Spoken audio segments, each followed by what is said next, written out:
The Exorcism horror. Director, Joshua John Miller. Stars, Russell Crowe as Anthony Miller, Ryan Simpkins as Lee Miller, Sam Worthington as Joe. Rated R for language, some violent content, sexual references and brief drug use.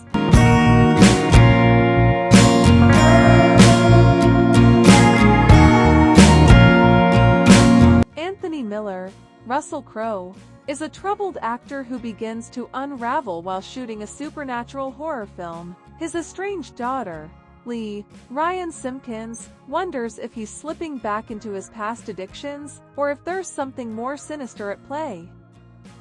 Honestly, this movie should be studied by any and every aspiring movie enthusiast, and anyone hoping to work in the industry. You can have a list actors, good editing and decent cinematography and still come out with an absolute steaming pile of garbage. The movie is paced horribly, 45 minutes.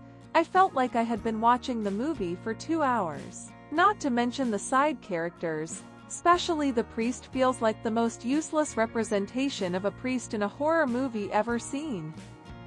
This film is a lesson put out on the mainstream, a lesson in what not to do in a movie, a lesson in how not to do horror. With my father's voice.